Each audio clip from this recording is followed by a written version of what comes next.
Okay guys, we're back. And looks like they're going to dry very, very matte, which is good. Let's go ahead and do a second coat so we can see just how well they're going to layer up with their color.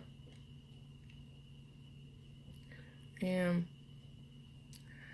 it's not adding a lot to it. I'm kind of disappointed with that. I really wanted it to make the color a little smoother and kind of punch. I mean, it helps some, but it's just not... I don't know. It's okay. It's alright. It's not a deal breaker. It's not like I'm not going to use them for that reason.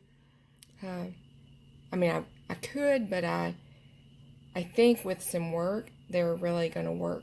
They will work out eventually. I just may have to do a couple of extra coats. I don't like to waste any of my products, so I'll use what I have, but just wish it would have been more vibrant. Maybe the Caran d'Ache will be. Oh, that's beautiful.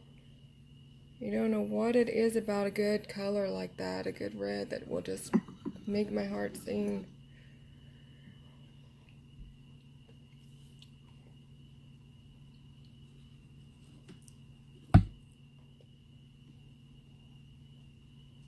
I mean, the black is black anyway, so I don't know how much more it could be, but these others could be.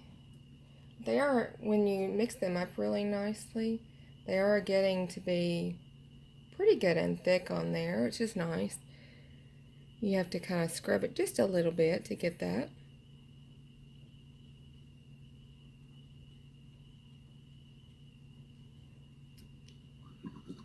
Very nice.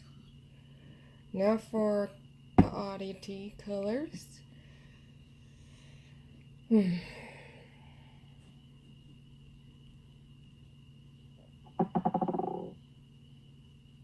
This is one that's my nemesis, I think, out of this set. It's kind of a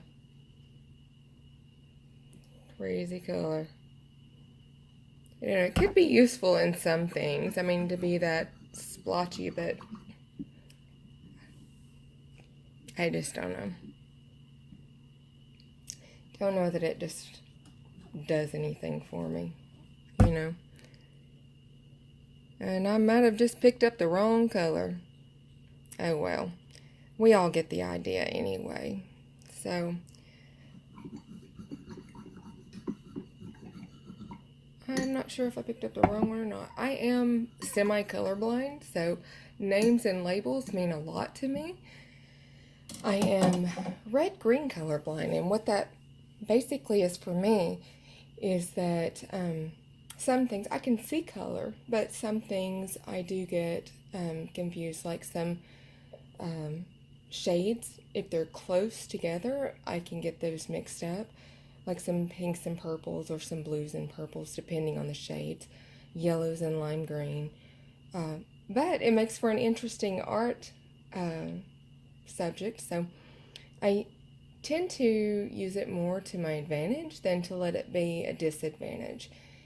If you are colorblind, don't ever let that stop you from doing anything with color. Color is wonderful, and I love color.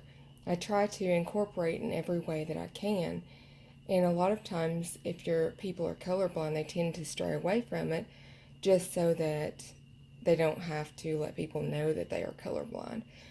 Just because someone's colorblind doesn't mean they can't do something. It just means that it may be a little bit more difficult. It's kind of like a disability. It's easy to overcome, you just have to work at it. Eventually you'll get it. So anyway, that's enough of that soapbox, but I hope you enjoyed this review. As far as my thoughts on it, they're okay. They would work for going out in the field if you wanted to use something. I don't really care for the fact that there's not a cool and a warm of the yellow, cool and a warm of the blue, and a cool and a warm of the red, because if we had those, we could actually make any color we needed. So, something to think about. We'll look forward to the Caran d'Ache one when I can get it. In the meantime, I look forward to seeing you again later. Thanks so much. Hope you have a great day. Bye.